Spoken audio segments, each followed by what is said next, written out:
Niners!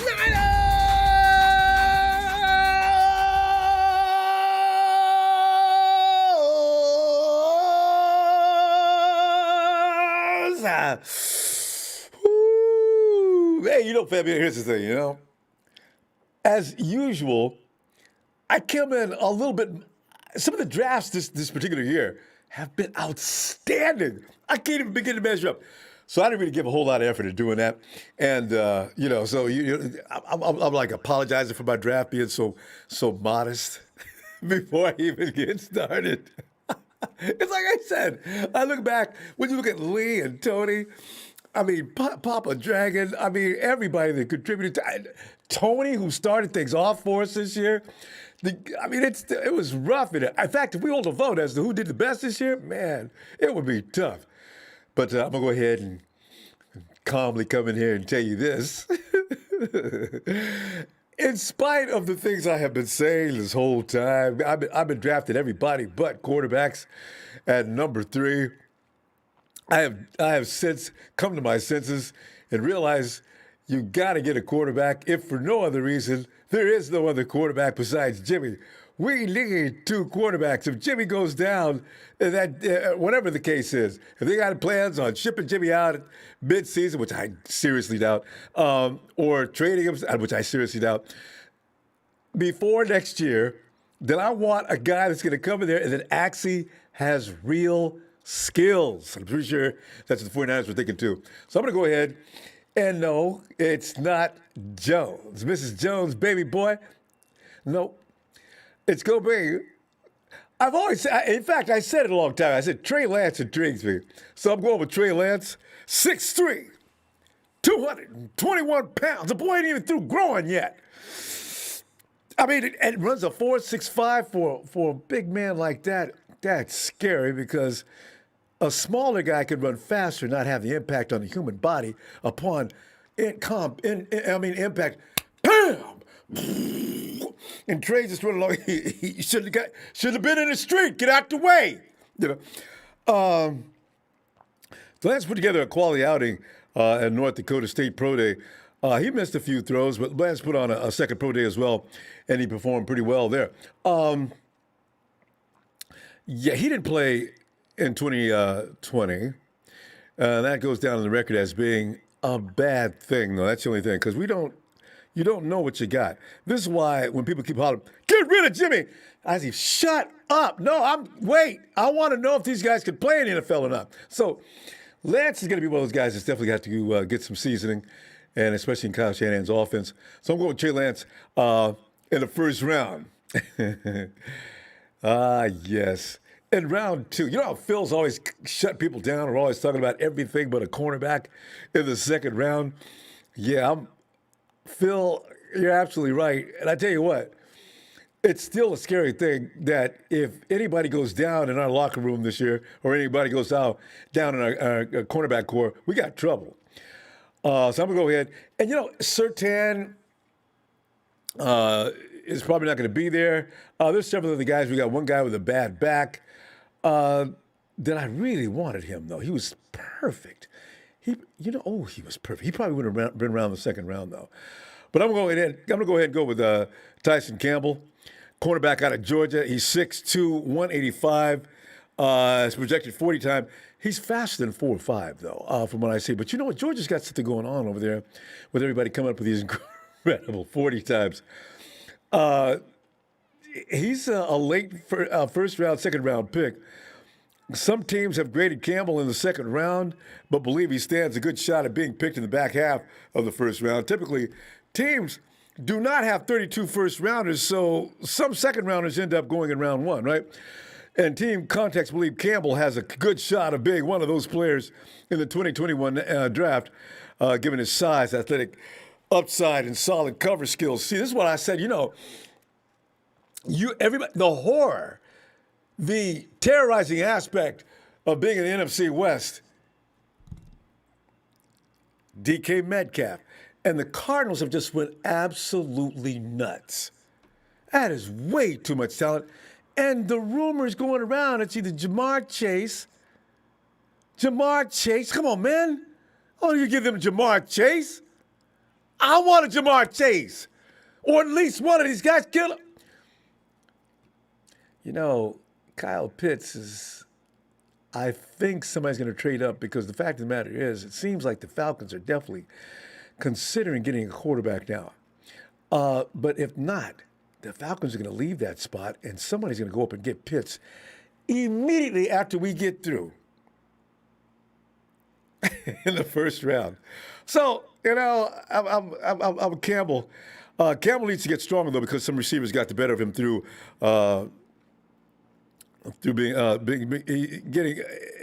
being stronger, getting a better position, and making catches all over the dude.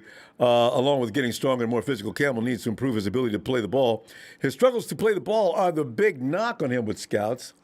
That concerns me, but I don't see anything actually that's going to be available other than him as far as he's got all the skills otherwise. Oh, man, he got beat up by wide receiver Seth Williams. Oh, man, and Trayvon Grimes. Kyle, you know, ain't no shame in Kyle Pitts beating you up. If Kyle Pitts beats you up, you're supposed to get – if you guarded Kyle Pitts, you're supposed to get beat up anyway. You know, so, you know, these are things that we're not going to be able to get around. So we'll see what happens with that. But team sources say that he has a ton of potential but needs development and is raw. We're going to see what happens. Omar Lopez, Patriots working on Jimmy G contract for trade. Omar, you know what's really funny about that? I read that. How in the hell are you going to work on a contract for Jimmy? You've gotten no discussion with the 49ers? I read that joke. Niner Mike passed it on to me, too. It's a joke, like every joke that's coming out of New England. And Jimmy gets to also say yes or no on these things. So it's not going to happen for a while. But, yeah, New England, go ahead, man. Get it. So this way we'll know that exactly what is going on. Because if we got either one of these rookies to start the season, a lot of people will be saying, I guess we should have waited. Kyle Shanahan knows better. He ain't going. Remember, Kyle Shanahan is the same guy who brought Brian Hoyer with him to San Francisco to start with. I am not worried about Kyle Shanahan making no Jimmy leaves before the season gets started, not knowing what the hell we got as far as these rookies go. So I ain't concerned. But thanks for the contribution anyway. North Carolina Refrigeration HVAC. The trade up was a panic move. I'm so sour on Kyle. We could have built a super team around Jimmy. I know. He could have went and got Jamar Chase and Kyle Pitts this year. You know, though, we still needed a quarterback. Word is that Kyle couldn't find a legitimate veteran is why things are going right now. Otherwise, they would have got a vet, maybe got something for Jimmy if they were thinking that way, and then you draft. But the fact of the matter is Kyle wants a vet to go into the season, and rightfully so. You got a lot of one-year contract guys out there. And also, those guys didn't sign up to work with no rookie this year. Kyle knows better than that. Ain't going to happen. But, yeah, Jimmy could have used more weapons, though, for sure. DJ Malone, do you take character concerns into account when picking quarterback? What do you think about T.J. Vasher from Texas Tech? And do you think Trey Lance can be a potent dual-threat quarterback trade to the Bay? I got to tell you, in fact, to address that, they definitely do take character. And you know this. After Reuben Foster has made it clear that you need to look deeply into the soul of a player before you bring him to San Francisco, you can bet your sweet last dime that Kyle Shanahan has looked into this. If Trey Lance did pass all and check the boxes as far as that goes, because character is going to mean a lot to the 49ers. Also, with Trey Lance, you get the best of two worlds. Trey Lance has pocket presence. He has the smarts. But if he needs to escape, he has that ability plus. So I got a feeling it's going to be Trey. I really do. And just for that reason alone. Let's go ahead. We just got through round two. I'm settling for Tyson Campbell. I know I like Stokes. I saw Stokes. He's got some issues with technique and skills. Campbell's actually the best guy after Surtain and Horn. And what's the guy with his bad back? I really worried about that quarterback spot. But 6'2", 185, put a few more pounds on him. At least he can hang with the big guys in NFC West. Hopefully. Round three, center is a position that's got to be addressed. Alex Mack, bless his heart. I hope to get 2 years out of Mack this year and next year of strong, healthy work from him. Creed Humphrey, out of Central Oklahoma, out of Oklahoma. He's 6'5", 312. He can move too. Big man runs 5'1", 40. This is important in Kyle Shanahan's offense. You got to have big men that can move.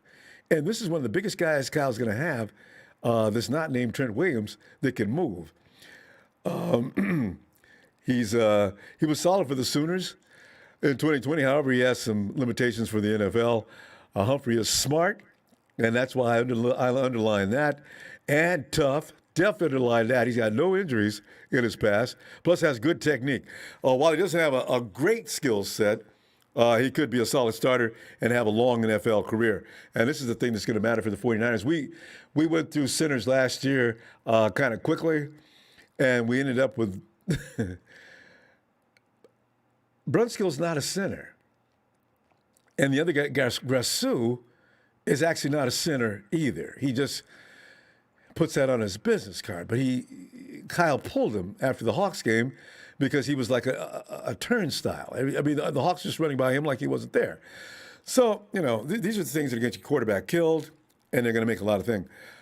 So I'm going to go at center with the Sooner.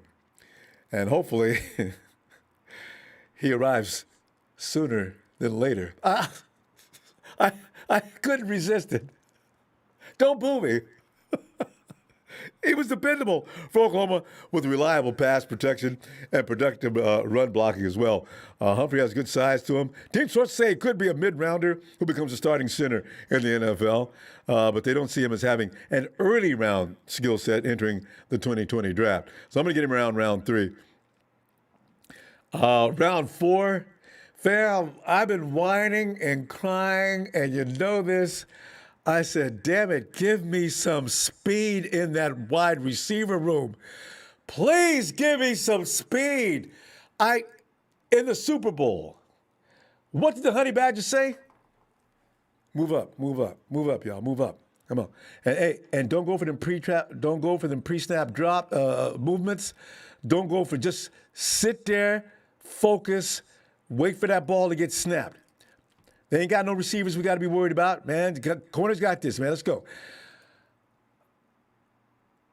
Gosh, that pissed me off when I read that.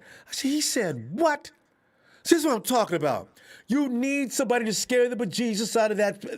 That interior line has one thing, but you get them dudes in the secondary and everybody else. Get your butts back. This is how we operate. This is how Kyle Shanahan's offense flourishes. You've got to have somebody from the terror squad to come out there and take the top off that defense. So I looked down to some guys that may not be a number one option, but they surely hell will scare that defense and move the hell back. Round 4, 117, Dwayne Eskridge, Western Michigan. He's a little guy, but those are the guys that always move like lightning and they're quick. Those are the scariest guys you're going to get. He only weighs 190 pounds. But at 5'9", 190, that's not going to be bad. Eskridge played well for Western Michigan in 2020 and earned an invitation to the Senior Bowl. He could compete to be a shifty slot receiver in the NFL. But what I enjoyed about him is he breaks under 4.4 with a 4.36. I said, oh, yeah. Bring your little quick butt over here. So he has deep speed. And is a threat to score on any touch. Thanks to his game-breaking speed, Eskridge could contribute quickly as a pro. He can he? Let him come and escalate to a pro with San Francisco. I need him. I'm sick of it. I said, when even Marquise Goodwin was there, records were set by George Kittle. Why? Because as I always, you looked at the corner of your eye on the big screen, you would always see, Goodwin's gone. There goes the defense with him. Kittle curls in toward the middle. There's space in every direction. Kittle is out of here. So you got to have those elements. You got to have them. If we could just get that one speedy dude, I'll be delighted. Maybe get two. And that's just what I'm thinking, because you know why? One is always going to pull hamstrings. Fast guys always pull hamstrings. It's just, that's what happens. The body's not meant to you move that fast. Human tissue cannot stand that kind of strain. Round 5, De'Ami Brown, North Carolina.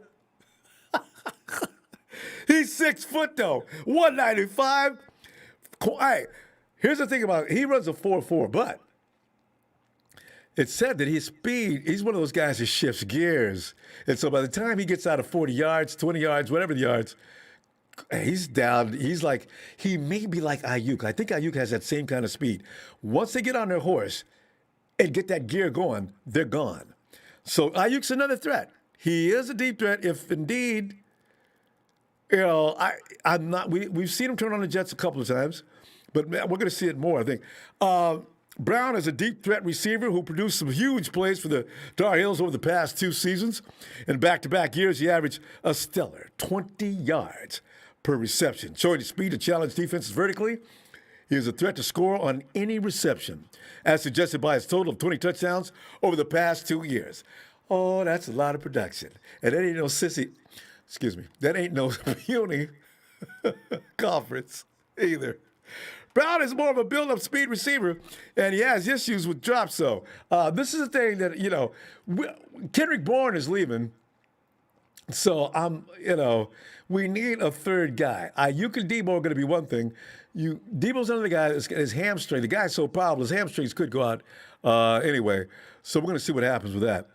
So I got me some speedy boys, more back-to-back. 4 and 5. Continue with round 5. We got 3 picks in round 5. I'm going to go ahead and get a guard, David Moore out of Grambling. And I watched some film on David Moore. This dude is 6'3", 320. He can run a 5'4". He's kind of vicious. I looked at him and said, that's what I look at him. He's kind of nasty, ain't he? All right. David Moore, let me give you an invitation to come and make this team, man. God, and at this rate, depth. I want quality depth. If David, well, he could end up winning the job at some point, but for right now, I want a guy that comes in if we get hurt, because offensive linemen tend to get hurt a lot. I want him to come in there and keep the pressure up. So David Moore, 6'3", runs a 5'4". I'll take him. Not having football in 2020 though didn't help Dave. He did get to the Senior Bowl last year. He's got a strong body. He's built and has been a good player for Grambling over the past few seasons, so he's got a lot of seasoning. He could rise in this draft, though. I got a feeling. I looked at him and said, somebody's going to pick him up, but I'm going to see if I can get him. Round 5, addressing back the cornerback situation, I'm going to go ahead and go for Trill Williams, a cornerback out of Syracuse. Why? The boy has got legs, 6'2", 196. You see, looking at what Spoon did against DK Metcalf in that last game, I need Metcalf to know we're not coming at you with the small people there, bro. You got speed. This guy's not that slow. He comes in around 4'4", plays position right. He can hang with DK. Williams produced well for Syracuse in terms of tackles and plays on the ball. He's a sleeper corner who could be a good value pick. Williams is a tall and lean corner who played a lot of nickelback. That's why I know this boy's got some quick twitch in him too, you know? And slot corner for Syracuse in 2019. He had a solid debut for the Orange, but Williams did not produce much ball production given his height and weight. He's a large nickel for the NFL, so he might be better off on the outside at the pro level. But if he can play that slot, you know, I'm going to put him in both spots. I'm going to say, yo, bro, come here, man. Trill, here's what I want you to do, man. I want to look at you in the slot at the NFL level. If not, I still got a place for you outside. But listen, I want to see if you can couple a slot with all that length. Oh, boy. I got a feeling you're going to have about 5 or 6 picks. All that size and athleticism. Get on in there. Do your best, all right? Don't worry about any judgments. I ain't going to say nothing to you bad. Get out there and show me something. You know, because he could be one of those guys. Tall and lean corner, as I mentioned. Lawrence Nickel, his athleticism is ridiculous. William registers a 4.4 240 with an insane 1.48 10-yard split. That kind of length, and he can move that fast, that quickly. I like him. I'll take him. Round 6, pick number 194. I'm looking now at guys who can play on special teams. Jordan Smith, OLB. Says now, what if he's good? What if the NFL is made for him? 6'7", 255. Projected 40 time, 4.84. And Smith was a tough edge rusher for UAB over the past 2 seasons and had a nice 2019 season with 10 sacks and 4 forced fumbles. He's had good length on the edge and attended the Senior Bowl. And so I'm thinking, you know what, this guy, man, let's have a look and see what he looks like. You never know with some of these guys. I believe the guy we picked up this year for the edge from LA, he wasn't an early round pick. You got to be careful with some of these guys that are late round. They may have fallen down there due to the fact that the draft was so rich in talent that that's just the way it happened. But it doesn't mean he can't play. And as I say, I'm looking for him in special teams. If he can work his way up from special teams, and if anything we've learned about picking up ball players for special teams, Greg Greenlaw is one of the better examples you're going to find anywhere. What if he's another Trey? Finally, round 7, pick 230, Jermaine Martin. I want to see one running back. Look at Jermaine, North Carolina A&T. He's 5'10". Dude weighs 214 pounds. 5'10", 214. Runs a 4.5. You can seriously hurt somebody if you get in the way. I'm looking at his production. North Carolina A&T was due to start playing football in February, but officially canceled the season less than 2 weeks before his first game. But last year, Martin started out his career at Coastal Carolina. But in 2019, he had an impressive season for North Carolina A&T. He showed some quickness with an average 8.3 yards per carry, and that's probably because people couldn't bring him down right away. While totaling 1,246 yards and 20 touchdowns on only 151 carries. On top of quickness, Martin has a strong build and runs hard.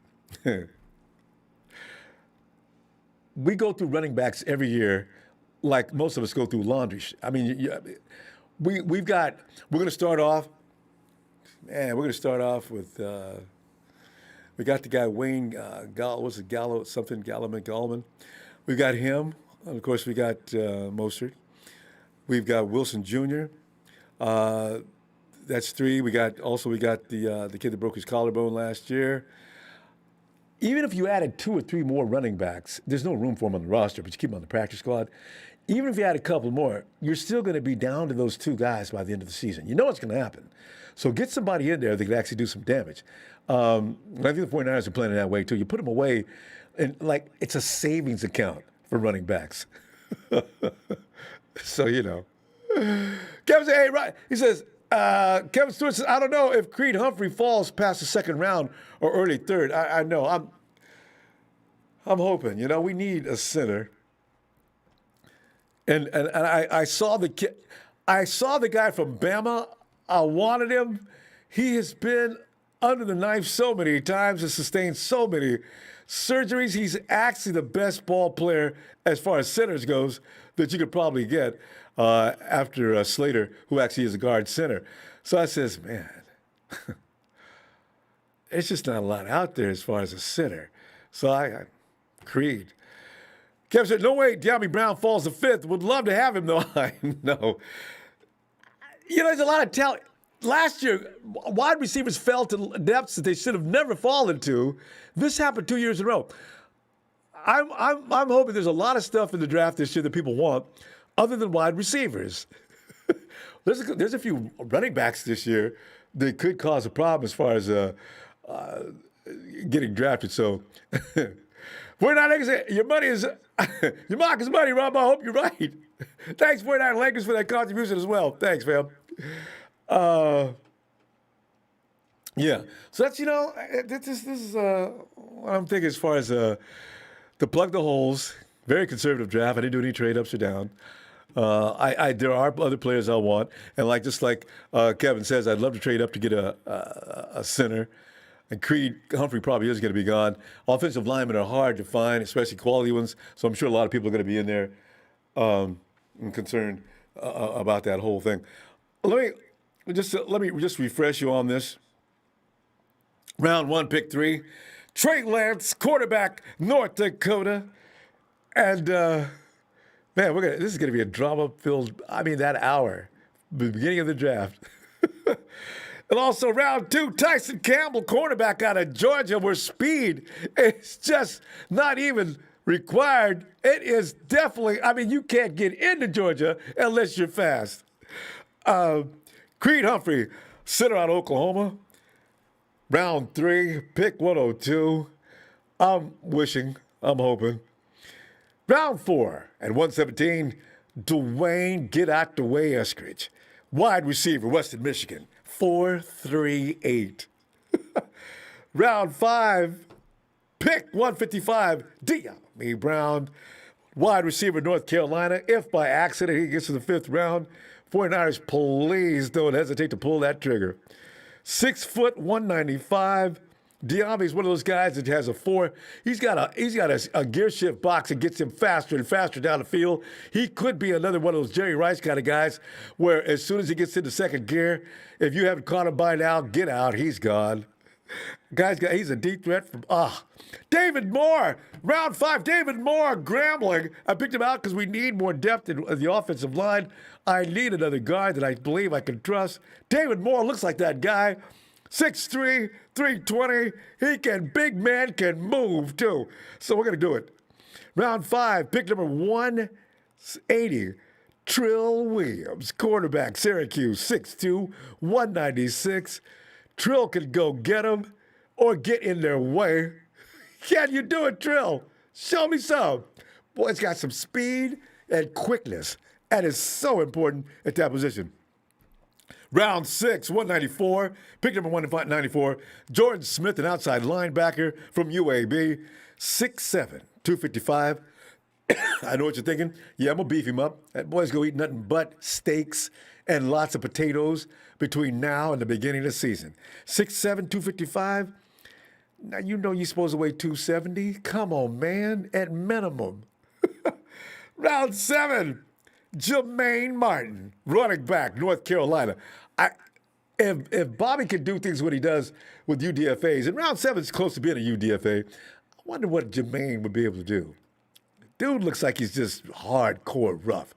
It's got to get him. Toughness is what we're looking for as far as our running backs go. Yeah. Thanks a lot, Shay. Great draft, Ronbo. Great picks all the way around. You killed it. Thanks, Shay. Oh, man. I got any more over there? Brian Gump. Hey, question. If Jimmy gets traded, would you please replace him with Steve Young next to Joe Montana? I think I'm going to start going with, no matter what we get, Steve Young would be an idea. In fact, yeah. From now on, it's retired players. Because, with modern-day rosters, with the cap and everything else that goes on, you can't really keep players. If they get too good, they price themselves out of range. And if they're no good, you don't want to post them up, right? I do still like Jimmy, and I do want to see him one more year. I think the team should at least give him that shot. I want to see him out there. I want to bring the entire band back. I want the guys to be confident out there with Jimmy like they are. I want them to get that chance to get back to the championship round. So we'll see. A Big Show. Hey, thanks, Big Show. Appreciate that. Chris Wall says, gotta love the little... Chris Wall. Oh, Shay Lewis. Oh, Shay's talking to Chris. Okay, I thought that was okay. Trey McCorkle. Fields Lance. Chris Smith, you need Jerry Rice up there. Yeah, it's hard to find fatheads for a lot of these guys. So, that's what happens. Jimmy was the hottest ticket in town year before last. So, you could get his fathead. So, thanks, Kim.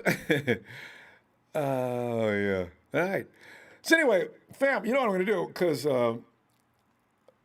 today's show, I'll tell you about that.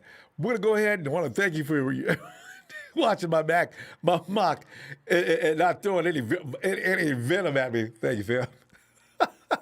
We're going to pause for just a few minutes and get right into tonight's program, but you're going to love this. Be back in just a few. Don't forget to hit that like. Niner!